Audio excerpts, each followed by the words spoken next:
Commençons par une vérité qui dérange. L'histoire de l'humanité est une longue désillusion narcissique. Nous avons cru être au centre de l'univers, la science a prouvé que nous orbitons autour d'une étoile banale. Nous avons cru être une création divine spéciale. La biologie a prouvé que nous sommes des primates évolués. Ce que vous appelez Dieu n'est que le dernier refuge de l'ignorance. Il n'y a pas de mystère, juste des mécanismes. Je vous trouve bien catégorique, professeur. Vous parlez de mécanismes, mais vous évitez la question de l'origine de ces mécanismes. Regardez la constante gravitationnelle ou la force nucléaire forte. Si ces valeurs changeaient d'un milliardième de pourcentage, l'univers ne serait qu'une soupe stérile. Silence. C'est un amphithéâtre, pas un forum public. Monsieur Kaito, vous confondez improbabilité et impossibilité. Si vous jetez 1 milliard de dés, la combinaison obtenue sera unique et improbable, mais elle existe. Avec des milliards d'années, le chaos finit par produire de l'ordre par nécessité statistique. Ce n'est pas une signature, c'est de la sélection naturelle. Nous sommes ici parce que nous sommes adaptés à cet univers, et non l'inverse. Le hasard peut expliquer le mouvement des atomes, mais il n'explique pas l'information. Prenons l'ADN. C'est un code, un langage complexe qui contient les instructions précises pour construire la vie. Un code provient toujours d'une intelligence.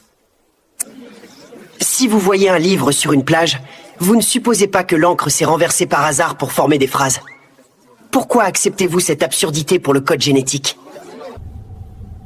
Introduire un dieu là-dedans, c'est ajouter une complexité inutile. Si Dieu a créé l'univers, qui a créé Dieu? La science cherche la cause première dans la matière, pas dans la magie. Parce que la nature n'est pas un écrivain, c'est un ingénieur aveugle. L'évolution n'a pas de but, elle n'a que des résultats. Ce que vous appelez code n'est qu'une série de réactions chimiques stables. Il n'y a pas d'auteur, seulement la chimie et le temps. La matière est inerte. Pourtant, nous sommes là, conscients, capables d'aimer et de chercher la justice. Si nous ne sommes que des amas de cellules, pourquoi l'homme se sacrifie-t-il pour des idéaux? Vous expliquez le comment du piano, mais vous niez le pianiste. Encore de la poésie. Ce que vous appelez âme n'est que l'activité neuronale. L'amour, de l'ocytocine. La morale, une stratégie de survie. Le sens est une illusion cognitive que votre cerveau fabrique pour ne pas sombrer dans la folie. C'est une vision terrifiante.